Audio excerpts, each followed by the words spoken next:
오늘은 교회력으로 어버이 주일입니다. 원래 어머니의 사랑을 기억하는 어머니의 날에서 1973년도부터 아버지를 포함한 어버이날로 우리나라에서 지키고 있죠. 교회도 그 어버이 주일로 5월 둘째 주 항상 이렇게 지키고 있습니다. 자녀를 낳으시고 기르시니라 애쓰신 모든 부모님들께 우리 주님이 주시는 위로와 기쁨이 함께 하시기를 간절히 축원합니다. 아멘. 어느 글에 보니 이 아버지의 모습을 그린 이 글이 있어서 한번 소개하고자 합니다. 이 아버지로서의 특정 나이대를 하나하나 회상하면서 적은 그 아버지의 고백입니다. 29살 14시간을 기다려서야 자식의 울음소리를 들을 수 있었습니다. 아내가 상고를 치르고 있을 때 나도 모르게 기도를 하고 있었습니다. 37 자식이 초등학교에 들어가 우등상을 탔습니다. 액자를 만들어 가장 잘 보이는 곳에 걸어 두었습니다. 아직도 방에는 누렇게 바른 액자가 걸려 있습니다. 43 일요일 아침 모처럼 자식과 뒷산 야수터로 올라갔습니다. 이웃 사람들은 자식이 아버지를 닮았다며 인사를 건넸습니다. 괜히 기분이 좋았습니다. 48 자식이 대학 시험을 보러 갔습니다. 평소와 다름없이 출근했지만 하루 종일 일이 손에 잡히지 않았습니다. 53 자식이 첫 월급을 타서 네일을 사왔습니다. 쓸데없이 돈을 쓴다고 나무랬지만 밤이 늦도록 그 네일을 입어보고 또 입어보았습니다. 61 딸이 시집 가는 날이었습니다. 딸은 도둑같은 사위 얼굴을 쳐다보며 한박 웃음을 피웠습니다. 나이 들고서 처음으로 눈시울이 붉어졌습니다. 65 자식 내일가 바쁘다며 명절에 고향에 못 내려온다고 했습니다. 동네 사람들에게 아들이 바빠서 아침 일찍 올라갔다며 평생 처음으로 거짓말을 했습니다. 이러한 내용의 이 글입니다.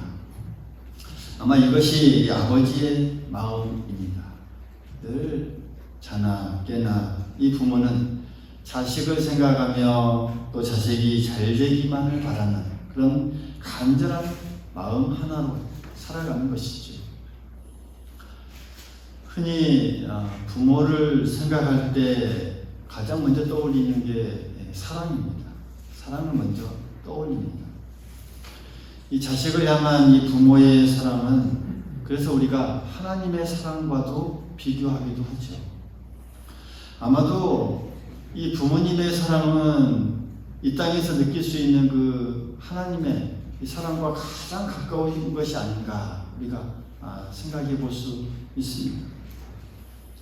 사랑하는 성도 여러분, 이 사랑에 대해서는 모든 부모가 어쩌면 하나님의 대리자와 같습니다. 부모의 이 사랑을 통해서 하나님의 사랑을 느낄 수 있기 때문이죠. 따라서 이 땅에서 하나님의 사랑을 조금이나마 가깝게 느낄 수 있게 해주는 게 바로 이 부모의 사랑이다라는 그런 말씀입니다. 유대인의 그 탈무드가 있습니다. 그 가운데 이런 말씀이 있습니다. 내 대신 내 어미를 내게 보냈노라. 내게는 등이 없어서 너를 업어줄 내 어미를 내게 보냈노라.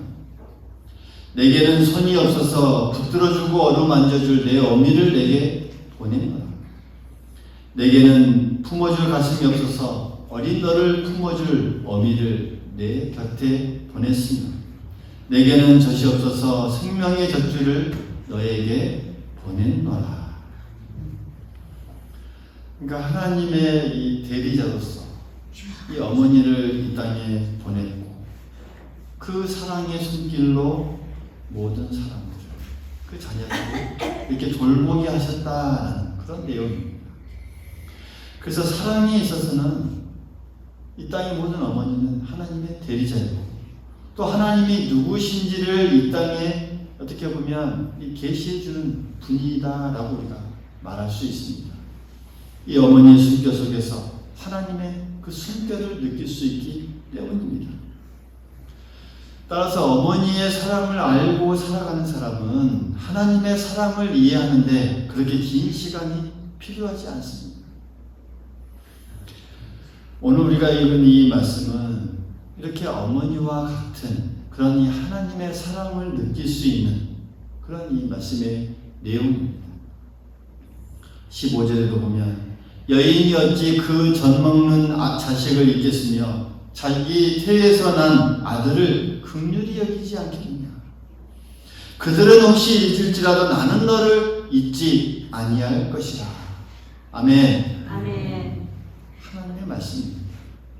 하나님께서 잊지 않으신다 말씀합니다. 성경을 우리가 쭉 보다 보면 여러 곳에서 이 하나님의 사랑을 표현할 때요, 이 어머니의 사랑과 같은 그런 이 모습으로 묘사하고 있는 부분이 참 많이 나옵니다.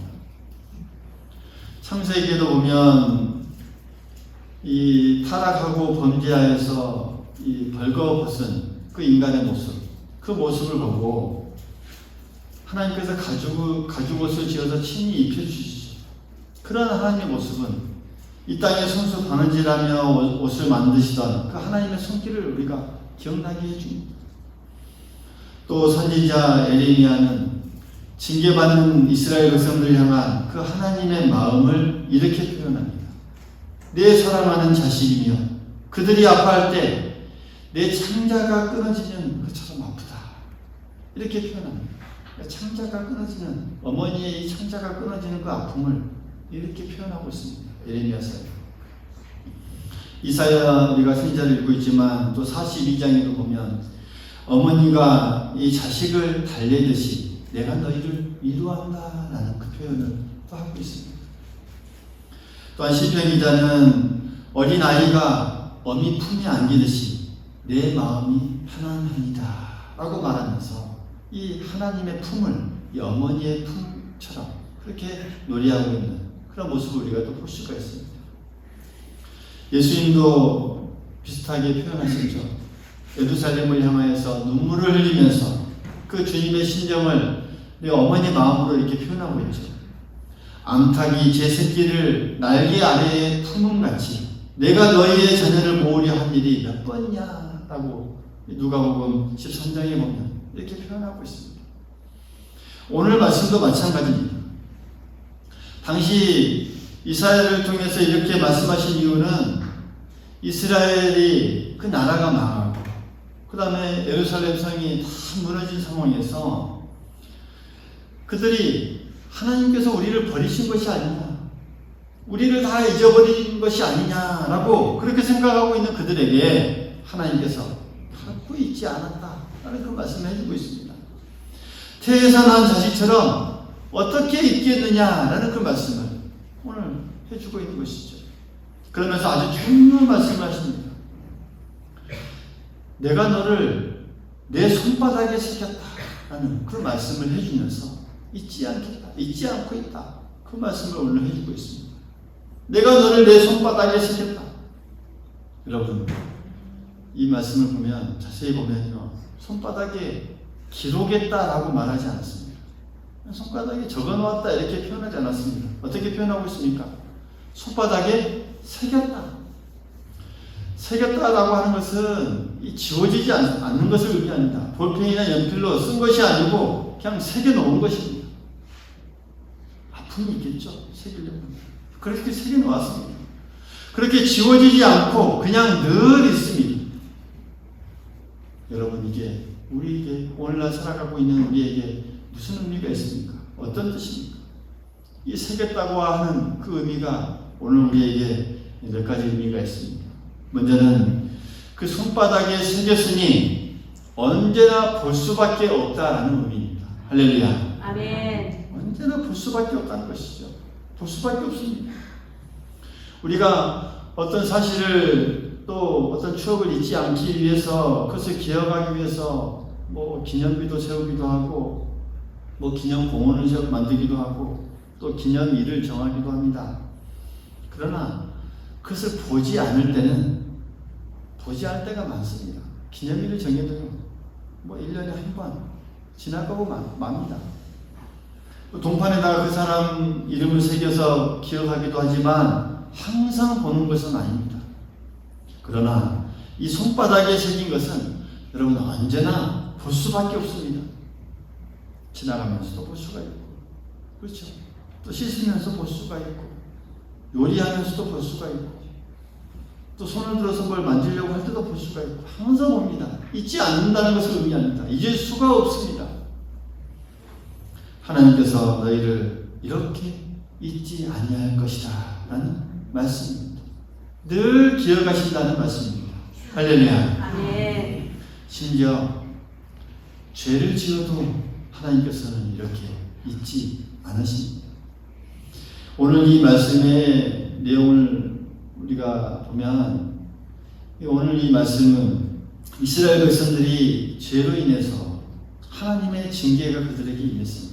그래서 그들이 포로로 끌려가고 멀리 가서 고생해야만 했습니다. 그런 가운데 그들은 하나님께서 우리를 버렸다, 잊었다 하고 탄식했습니다. 그러나 사실은 그런 사랑의 채찍을 맞는 자체가 하나님께서 그들을 잊지 아니했다라는 증거였다는 사실이죠. 할렐루야. 아멘. 지금도 사랑하고 있다, 잊지 않고 기억하고 있다라는 증거입니다. 요한복음 15장에 보면 포도나무와 가지가 열매 맺는 이야기를 쭉 합니다. 거기에 보면 거기에다가 그런 이야기를 쭉 하다가 열매 맺는 가지는 더 많이 맺기 위해서 깨끗하게 하신다라는 말씀이 나옵니다. 15장 2절에. 그러니까 열매 맺는 가지는 더 많이 맺기 위해서 깨끗하게 하신다라는 그런 말씀이 나오죠.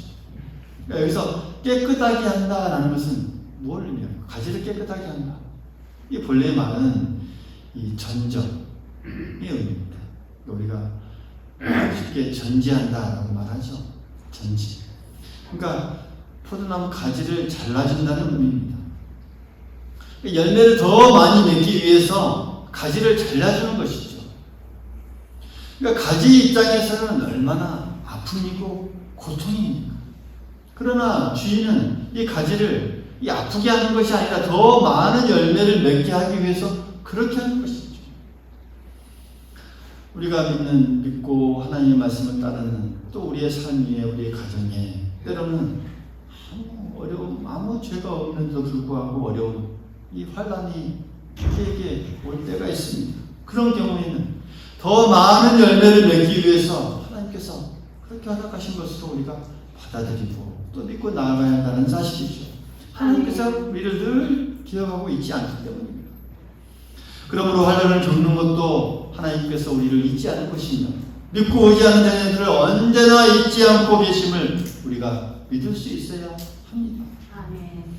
평안할 때나 괴로울 때나 건강할 때나 병이 있을 때나 기쁠 때나 슬플 때나 성공할 때나 실패할 때나 젊었을 때나 늙었을 때나 살 때나 죽을 때나 언제나 그 자녀들을 잊지 아니하시는 그 하나님을 우리가 기억하고 또 마음에 깊이 생각할 수 있기를 간절히 소망하겠습니다. 아멘. 그리고 내 손바닥에 새겼다라는 또 다른 뜻은 잊지 아니할 뿐만 아니라 언제나 보호하신다라는 그런 의미가 있습니다.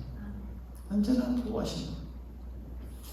하나님의 손바닥 안에 있으니 여러분 언제나 안전할 수밖에 없습니다. 할렐루야. 아멘. 하나님의 손바닥이 안에 있으니 여러분 하나님의 손에 있는 것을 어느 누가 빼앗을 수 있겠습니까? 하나님의 손에 다 있으니 누가 빼앗을 수 있고 누가 해를 가할 수 있겠냐라는 말씀입니다. 그런 의미에서 주님께서도 요한복음 10장 29절에 보면 이렇게 말씀하십니다. 그들을 주신 내 아버지는 만물보다 크심에 아무도 아버지 손에서 빼앗을 수 없느니라. 할렐루야. 아멘. 아무도 아버지 손에서 빼앗을 수 없다. 또 또 히브리서 13장 6절에 보면 그러므로 우리가 담대히 말하되 주는 나를 돕는 이시니 내가 무서워하지 아니하겠노라. 사람이 내게 어찌하기요? 어떤 사람도 해를 가할 수 없다는 것이죠. 골로새서 3장 3절에 보면 너희 생명이 그리스도와 함께 하나님 안에 감추어졌음이니라. 하나님의 손에 꼭 우리가 생명이 감추어져 있습니다. 하나님의 손에 새겨져 있으니 하나님 안에 감춰져 있습니다. 누구도 빼앗을 수 없습니다. 누구도 건드릴 수 없습니다. 그러니 안전합니다. 이사야서 43장 1절 이하에 보면 하나님께서 친히 이사야를 통해서 이렇게 우리에게 말씀하십니다. 너는 두려워하지 말라. 내가 너를 구속하였고 내가 너를 지명하여 불렀나니 너는 내 것이다. 내가 물 가운데로 지날 때에 내가 너와 함께 할 것이며 강을 건널 때에 물이 너를 침몰하지 못할 것이며 내가 불 가운데로 지날 때에 타지도 아니할 것이요 불꽃이 너를 사르지도 못하리라. 할렐루야. 아멘. 그러니까 이 말씀에 보면요, 이 물과 불과 같은 이 환난이나 어려움이 없겠다라는 그런 말씀이 아닙니다. 자세히 읽어보십시오. 그 가운데로 지날 때에, 그렇죠? 물 가운데로, 불 가운데로 지날 때에, 그러니까 지나간다는 의미죠. 우리가 인생을 살아가다 보면 여러분 이런 경우가 없을 수가 없다는 말씀입니다. 지날 때가 있다는 말씀입니다. 지날 수밖에 없다라는 말씀입니다. 그러나 분명히 우리가 믿을 수 있는 것은 그 가운데서도 우리가 해를 입지 않는다는 말씀입니다. 할렐루야. 아멘. 침몰하지 않는다라는 말씀입니다. 타지도 않는다라는 그런 말씀입니다. 아멘. 왜요? 하나님께서 함께 하시기 때문입니다. 그 가운데서도 우리와 함께 해주시기 때문입니다. 보호하여 주시기 때문입니다. 거룩한 손 안에 우리가 감추어져 있기 때문입니다. 할렐루야. 아멘. 할렐루야. 아멘. 우리의 영혼을 언제나 하나님께서 이렇게 깨끗하게 보호하여 주십니다. 사랑하는 성도 여러분, 하나님의 이 손바닥에 우리의 얼굴이 새겨져 있고 또 우리의 이름이 각기 다 새겨져 있습니다. 그래서 우리를 늘 이렇게 기억하십니다.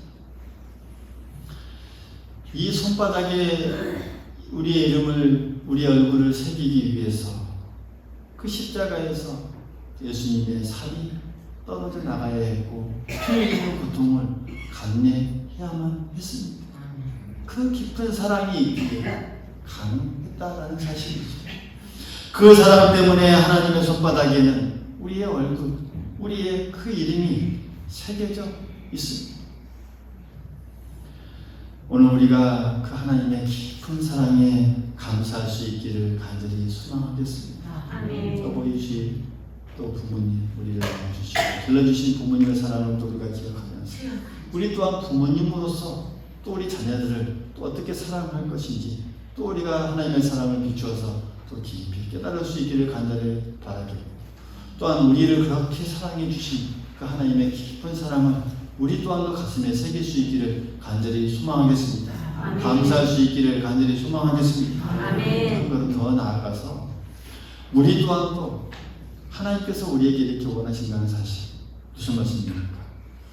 우리가 하나님을 이렇게 잊지 않는 자들이 되기를 원하신다는 사실, 우리 또한도 우리의 손바닥에 하나님의 이름을 새길 수 있기를 간절히 소망하겠습니다. 아멘. 손바닥을 다 펴보십시오. 여기다가 하나님의 이름을 새길 수 있기를 바랍니다. 아멘. 할렐루야. 아멘. 하나님의 사랑을 새기고 하나님의 거룩한 이름을 새겨서 날마다 쳐다보면서 그 하나님의 사랑을 느끼고 또 되새기고 우리의 마음속에 늘 생각해야 합니다. 그래서 늘 기억하고 잊지 않고 늘 바라보기를 원하시는 게 바로 하나님의 마음입니다. 사랑하는 성도 여러분, 오늘 우리의 삶의 중심이 늘 하나님께로 향해야 합니다. 그래서 우리의 손바닥에 하나님의 하나님의 이름이 새겨져 있을 수 있도록 우리가 더 힘쓰고 더 그 하나님 앞에 나아가면서 하나님의 은혜와 복을 이 땅에서 누릴 수 있는 우리 모두가 될 수 있기를 간절히 소망하겠습니다. 아멘.